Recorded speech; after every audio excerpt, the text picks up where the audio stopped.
श्री वाल्मीकि रामायण, उसमें पहला बालकांड, उसमें 27वां सर्ग। विश्वामित्र द्वारा श्री राम को दिव्यास्त्र दान।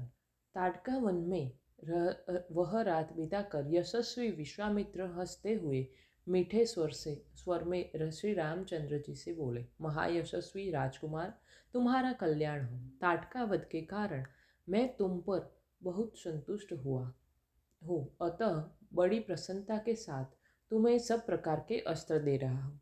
इनके प्रभाव से तुम अपने शत्रुओं को, चाहे वे देवता, असुर, गंधर्व अथवा नाग ही क्यों न हो, रणभूमि में बलपूर्वक अपने अधीन करके उन पर विजय पा जाओगे। रघुनंदन, तुम्हारा कल्याण हो। आज मैं तुम्हें वे सभी दिव्य अस्त्र दे रहा हूँ। वीर, मैं तुमको दिव्य एवं महान दंड चक्र, धर्म चक्र, काल चक्र, विष्णु चक्र तथा अत्यंत भयंकर इंद्र चक्र दूंगा। नरश्रेष्ठ राघव, इंद्र का वज्रासन, शिव का श्रेष्ठ त्रिशूल तथा ब्रह्माजी ब्रह्मशीर नामक अस्त्र भी दूंगा। महाबाहो, साथ ही तुम्हें ऐशिकास्त्र तथा परम उत्तम ब्रह्मास्त्र भी प्रदान करता हूँ। ककुस्थ कुलभूषण, इनके सिवा दो अत्यंत उज्ज्वल और सुंदर गदाएं, जिनके नाम मोदकी और शिखरी है, मैं तुम्हें अर्पण करता हूँ। पुरुष सिंह राजकुमार राम, धर्मपाश, कालपाश और वरुण पाश भी बड़े उत्तम अस्त्र हैं, उन्हें भी आज तुम्हें अर्पित करता हूँ। रघुनंदन, सुखी और गिली दो प्रकार की अशनि और तथा पिनाक एवं नारायणास्त्र भी तुम्हें दे रहा हूँ। अग्नि का प्रिय अग्नेय अस्त्र, जो शिखरास्त्र के नाम से भी प्रसिद्ध है, तुम्हें अर्पण करता हूँ। अनग अस्त्रों में प्रधान जो वायव्यास्त्र है, वह भी तुम्हें दे रहा हूँ। ककुस्थ कुलभूषण राघव, हायसिरा नामक अस्त्र, कौंच अस्त्र तथा दो शक्तियों को भी तुम्हें देता हूँ। कंकाल, गोर, मुसल, कपाल तथा किंकिणी आदि सब अस्त्र, जो राक्षसों के वध में उपयोगी होते हैं, तुम्हें दे रहा हूँ। महाबाहु राजकुमार, नंदन नाम से प्रसिद्ध विद्याधरों का महान अस्त्र तथा उत्तम खंड भी तुम्हें अर्पित करता हूँ। रघुनंदन, गंधर्वों का प्रिय सम्मोहन नामक अस्त्र, प्रस्वापन, प्रशमन तथा सौम्य अस्त्र भी देता हूँ। महायशस्वी पुरुष सी राजकुमार, वर्षण, शोषण, संताप, विलाप तथा कामदेवता प्रिय दुर्जय अस्त्र, मादन, गंधर्वों का प्रिय मानवास्त्र तथा पिशाचों का प्रिय मोहनास्त्र भी मुझसे ग्रहण करो। नरश्रेष्ठ राजपुत्र महाबाहु राम, तामस, महाबली सोमन, संवर्त, दुर्जय, मौसल, सत्य और मायामय उत्तम अस्त्र भी तुम्हें अर्पण करता हूँ। सूर्य देवता का तेज, प्रभ नामक अस्त्र, जो शत्रु के तेज का नाश करने वाला है, तुम्हें अर्पित करता हूँ। सोम देवता का शिशिर नामक अस्त्र, त्वष्टा यानी कि विश्वकर्मा का अत्यंत दारुण अस्त्र, भगदेवता का भी भयंकर अस्त्र तथा मनु का शीतेशु नामक अस्त्र भी तुम्हें देता हूँ। महाबाहु राजकुमार श्री राम, ये सभी अस्त्र इच्छा अनुसार रूप धारण करने वाले, महान बल से संपन्न तथा परम उदार है। तुम शीघ्र ही इन्हें ग्रहण करो। ऐसा कहकर मुनिवर विश्वामित्र जी उस समय स्नान आदि से शुद्ध हो पूर्वाभिमुख होकर बैठ गए और अत्यंत प्रसन्नता के साथ उन्होंने श्री रामचंद्र जी को उन सभी उत्तम अस्त्रों का उपदेश दिया। जिन अस्त्रों का पूर्ण रूप से संग्रह करना देवताओं के लिए भी दुर्लभ है, उन सबको विप्रवर विश्वामित्र जी ने श्री राम जी को समर्पित कर दिया।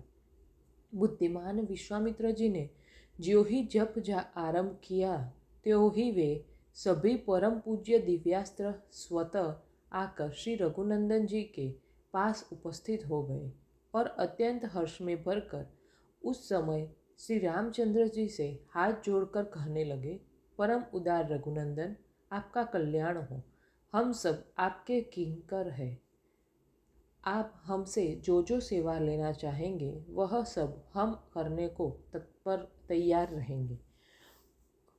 उन महान प्रभावशाली अस्त्रों के इस प्रकार कहने पर श्री रामचंद्र जी मन ही मन बहुत प्रसन्न हुए और उन्हें ग्रहण करने के पश्चात हाथ से उनका स्पर्श करके बोले, आप सब मेरे मन में निवास करें। तदंतर महातेजस्वी श्री राम ने प्रसन्न होकर महामुनि विश्वामित्र को प्रणाम किया और आगे की यात्रा आरंभ की।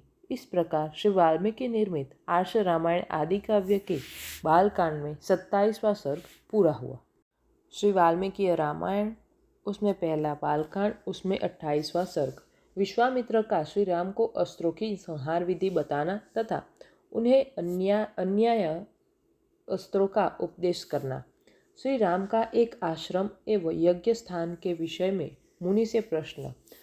उन अस्त्रों को ग्रहण करके परम पवित्र श्री राम का मुख प्रसन्नता से खिल उठा था। वे चलते चलते ही विश्वामित्र से बोले, भगवान, आपकी कृपा से इन अस्त्रों को ग्रहण करके मैं देवताओं के लिए भी दुर्जय हो गया हूँ। मुनि श्रेष्ठ, अब मैं अस्त्रों की संहार विधि जानना चाहता हूँ। ककुस्थल कुल तिलक श्री राम के लिए कहने पर महातपस्वी, धैर्यवान, उत्तम व्रतधारी और पवित्र विश्वामित्र मुनि ने उन्हें अस्त्रों की संहार विधि का उपदेश दिया। तदंतर वे बोले, रघुकुल नंदन राम, तुम्हारा कल्याण हो। तुम अस्त्र विद्या के सुयोग्य पात्र हो, अतः निमांकित अस्त्रों को भी ग्रहण करो। सत्यवान, सत्यकीर्ति, गुष्ठ, रभस, प्रतिहारतक,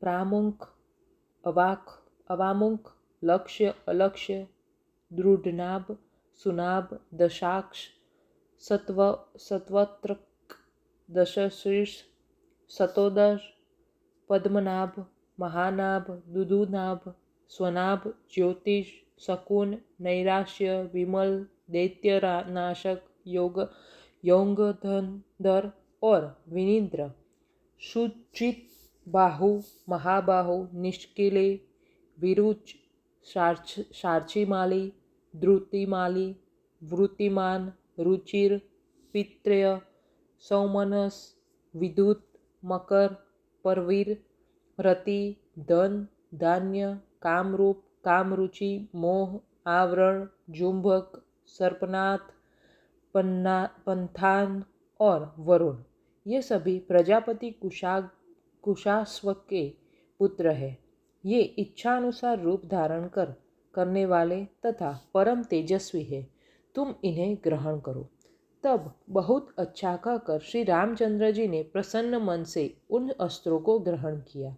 उन मूर्तिमान अस्त्रों के शरीर दिव्य तेज से उद्भासित हो रहे थे। वे अस्त्र जगत को सुख देने वाले थे। उनमें से कितने ही अंगारों के समान तेजस्वी थे, कितने ही घूम के समान काले प्रतीत होते थे तथा कुछ अस्त्र सूर्य और चंद्रमा के समान प्रकाशमान थे। वे सब के सब हाथ जोड़कर श्री राम के समक्ष खड़े हुए। उन्होंने उज्ज्वलित बांधे मधुर वाणी में श्री राम से इस प्रकार कहा, पुरुष सी, हम लोग आपके दास हैं। आज्ञा कीजिए, हम आपकी क्या सेवा करें। तब रघुकुल नंदन राम ने उनसे कहा, इस समय तो आप लोग अपने अभीष्ट स्थान को जाए, परंतु आवश्यकता के समय मेरे मन में स्थित होकर सदा मेरी सहायता करते रहे। तत्पश्चात वे श्री राम की परिक्रमा करके उनसे विदा ले उनकी आज्ञा के अनुसार कार्य करने की प्रतिज्ञा करके जैसे आए थे वैसे चले गए।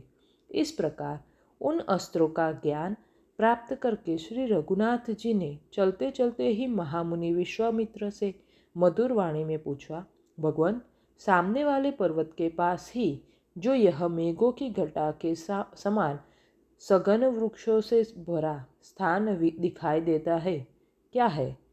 उसके विषय में जानने के लिए मेरे मन में बड़ी उत्कंठा हो रही है। यह दर्शनीय स्थान मृगों के झुंड से भरा हुआ होने के कारण अत्यंत मनोहर प्रतीत होता है। नाना प्रकार के पक्षी अपनी मधुर वली से इस स्थान की शोभा बढ़ाते हैं। मुनिश्रेष्ठ, इस प्रदेश की इस सुखमय स्थिति से यह जान पड़ता है कि अब हम लोग उस रोमांचकारी दुर्गम ताटका वन से बाहर निकल आए हैं। भगवान, मुझे सब कुछ बताए।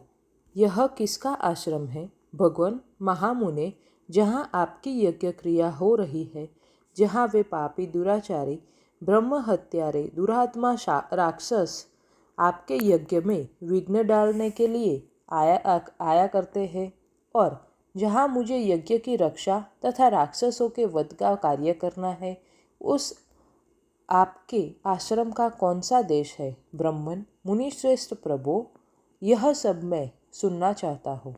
इस प्रकार श्री वाल्मीकि निर्मित आर्ष रामायण आदि काव्य के बालकांड में 28वां सर्ग पूरा हुआ।